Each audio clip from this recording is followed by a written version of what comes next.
Saludos amigos del misterio. Muchas gracias por estar aquí. En el programa de hoy les hablaremos de las declaraciones de Bob Lazar, un hombre cuya carrera profesional fue eliminada definitivamente por el gobierno estadounidense tras declarar secretos de alto nivel. A finales de los años 80, las declaraciones de Lazar revelaron pruebas que corroboran una conspiración de ocultación de encuentros con seres extraterrestres. ¿Quién es Bob Lazar? ¿Qué hay de cierto en sus declaraciones? ¿Qué se oculta en el Área 51? Bienvenidos a expedientekevorkian.com. Comenzamos.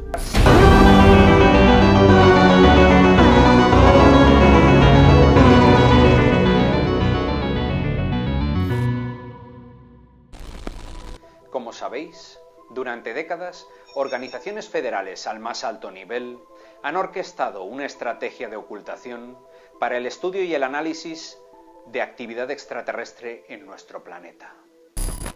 Y como bastión a esta ocultación, nos encontramos con una base aérea militar en el centro del desierto de Nevada, la base aérea de Nellis, conocida comúnmente como Área 51.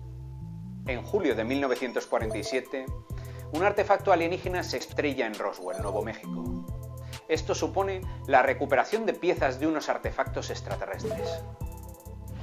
Estas piezas son trasladadas a varios lugares, entre ellos el Área 51.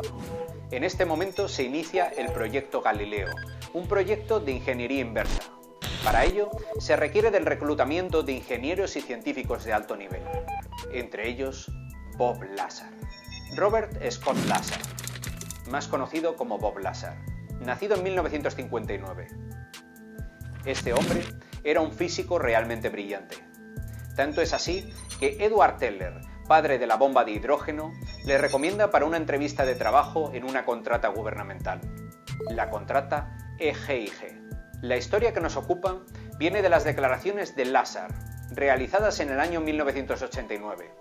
En ellas, afirma haber trabajado en un proyecto de sistemas de propulsión extraterrestres en el Área 51, concretamente desde el año 1988 al año 1989. Durante sus meses de trabajo, Lazar tiene acceso a información clasificada, así como comprueba con sus propios ojos la evidencia de tecnología extraterrestre. Debido al carácter clandestino de los proyectos que se realizan en el Área 51, todos los trabajadores con acceso a las instalaciones deben firmar un juramento de silencio.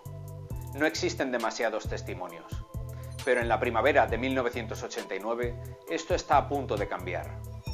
George Knapp, periodista e investigador de la KLAS, una cadena de televisión de Las Vegas, es contactado por Bob Lazar, que desea hacer públicas unas declaraciones. Sus afirmaciones aparecen en el telediario local de las 5. Lazar admite que realiza estas declaraciones por miedo a sufrir consecuencias por parte del gobierno. Considera que en caso de desaparecer, al menos quedará constancia de sus testimonios. La primera entrevista de Lazar es realizada al contraluz. Lazar no desea desvelar su identidad. Su historia comienza en 1988. Lazar realiza la entrevista con la contrata gubernamental EGIG.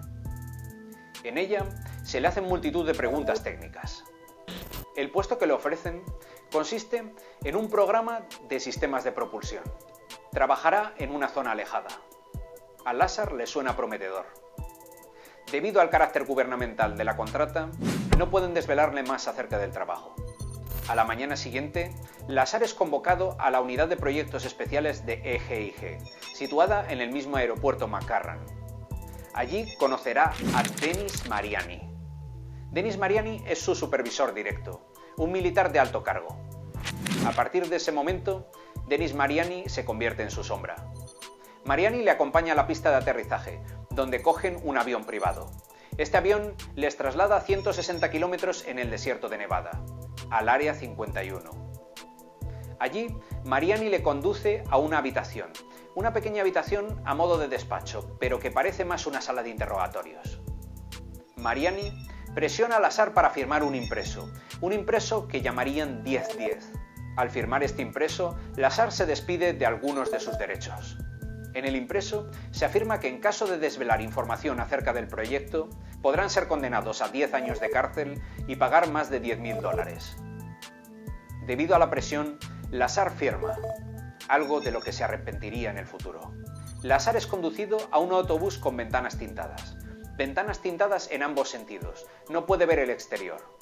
Él calcula que fue conducido sobre 15 o 20 kilómetros hacia el sur de la base de Nellis. Mariani le indicó que se acercaban al sector 4, conocido como S4. El autobús se detiene en unas lomas en mitad del desierto. Allí no hay absolutamente nada. Mariani le cuenta que el S4 es una base subterránea y que las lomas que les circundan son hangares, cuyas puertas están disimuladas en la orografía del terreno. Las puertas están dotadas con una avanzada textura de arena. Tal es así que a más de 100 metros es imposible distinguirla del resto del desierto. Lazar y Mariani entran en las instalaciones. Allí, Mariani conduce a Lazar a un despacho, donde le invita a sentarse frente a una mesa. En ella, multitud de carpetas azules. Denis Mariani ofrece intimidad a Lazar para observar los documentos a solas. Se tratan de documentos extraños, hablan de platillos volantes, incluyen fotografías, se refieren a naves extraterrestres. Lazar piensa que a lo mejor no ha sido seleccionado todavía, que está pasando una prueba psicológica. Tras media hora a solas observando documentos, Lazar observa que Denis Mariani vuelve. Le quiere conducir al hangar principal. Cuando las puertas se abren, Lazar queda asombrado. Se trata de un platillo volante clásico. En palabras de Lazar, parece salido de unos dibujos animados o de una película de ciencia ficción. Lazar, maravillado, se aproxima al objeto y posa sus dedos sobre él. Rápidamente es amonestado. La vigilancia y severidad en el S4 son constantes. Cualquier paso en falso puede suponer una amonestación. Incluso en ese momento, Lazar duda que se trate de extraterrestres. Piensa que se trata de un avión humano, un avión con forma de platillo, y que todos los avistamientos se deben a ese avión secreto. No cree en la explicación extraterrestre hasta que le asignan sus tareas. Hablan claramente de materiales que no pertenecen a nuestro planeta, materiales que conforman ese platillo. La misión de Lazar en el proyecto Galileo es realizar ingeniería inversa. Debe estudiar, desmontar y analizar un aparato ya existente, para después replicarlo. Lazar cuenta que trabaja con un platillo volante concreto, el denominado modelo deportivo. Sin embargo, existen al menos otras 9 naves en las instalaciones. 9 naves que, aunque comparten la forma de platillo, muestran diferencias significativas. La mayoría de esas naves están dañadas, pero el modelo deportivo parece como nuevo. Se realizan diversas pruebas de vuelo con el artefacto. Lazar está presente en varias de ellas, acompañado por Denis Mariani. Al estar trabajando en él, tiene acceso a 2 de sus niveles. Comprueba que tanto paneles como controles y asientos están fabricados para alguien de estatura muy reducida. Debido al trabajo que realiza, Lazar tiene acceso a charlas informativas, charlas en las que se habla claramente de seres extraterrestres. Les denominan los grises o los Z, debido a su procedencia, el sistema binario Zeta Reticuli. Al parecer no miden más de 1 metro, pesan alrededor de 20 kilos. Muestran unos ojos almendrados grandes y negros.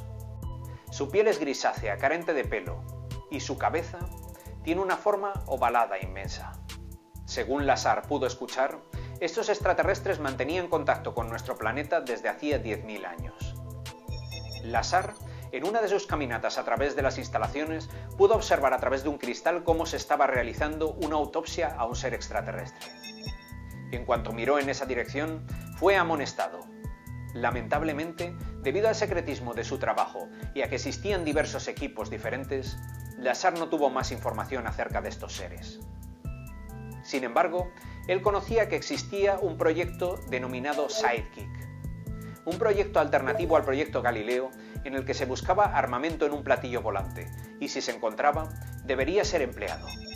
Bob Lazar trabaja a horas intempestivas. Su mujer y sus amigos le hacen muchas preguntas. Finalmente, no puede guardarse el secreto, y en un momento en el que no está trabajando, se lleva a sus amigos y a su mujer hasta el perímetro del Área 51. Él sabe que los miércoles por la noche es cuando se realizan la mayor parte de las pruebas de vuelo con el platillo volante. Su familia y amigos observan maravillados el vuelo. Ven unas luces mayores, pero estas luces son de focos.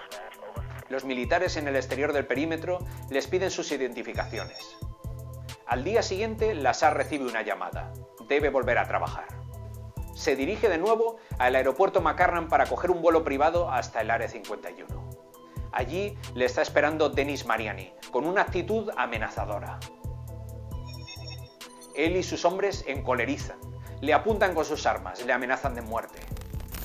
Tras este momento colérico con Mariani, Lazar es inmediatamente despedido. A partir de este momento, Lazar es condenado a morir académicamente. Lazar había estudiado un máster de ingeniería en el MIT y también un máster de electrónica en EGTEC. Sin embargo, todos estos títulos desaparecieron.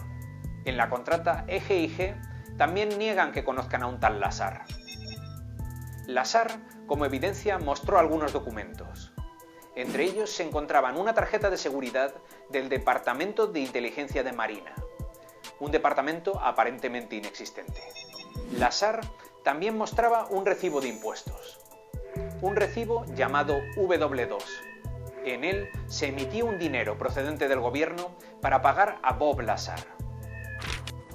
En 1990, John Goodall, sargento en servicio activo durante la Operación Tormenta del Desierto, acude a la oficina del Departamento de Investigación de la Marina del Pentágono para certificar la autenticidad del impreso. En el impreso W2 que Lazar muestra, existe un código postal que resulta ser confidencial. Cuando Goodall pregunta acerca de dicho código, el oficial en la oficina llama para realizar la confirmación, pero en su lugar recibe instrucciones de llevar a Goodall ante el almirante. En la oficina del almirantazgo, el almirante amenaza con someter a Goodall a una corte marcial. Pero si el documento era falso y Lazar mentía, ¿por qué tanta exaltación por una dirección falsa? En el informe que realizó Lazar, por muchos escépticos tachado como algo falso, Lazar hablaba del elemento 115, el moscovio, un elemento que los alienígenas utilizaban como combustible. La comunidad científica se reía de Lazar. Decían que era un farsante, que era imposible producir el elemento 115 en nuestro planeta. Sin embargo, en el año 2004, científicos lograron recrear el elemento 115. Por otro lado, nos encontramos con un periodista que encontró, entre documentos desechados por el gobierno, el nombre de Bob Lazar. Efectivamente, Bob Lazar, a pesar de que el gobierno había dicho una y otra vez que jamás había trabajado para ellos, constaba en documentos oficiales. Actualmente, Bob Lazar prefiere no hablar de nada al respecto. Sin embargo, mantiene sus declaraciones. Saquen sus propias conclusiones, amigos. Si tienen alguna sugerencia o desean comunicarnos algo, escríbanos en el canal o escriban a elprofesor@expedientekevorkian.com. Les esperamos. Por mi parte, continuaré con mi labor, desvelando las claves para aquellos que quieran escuchar. Un saludo del profesor Kevorkian y hasta pronto.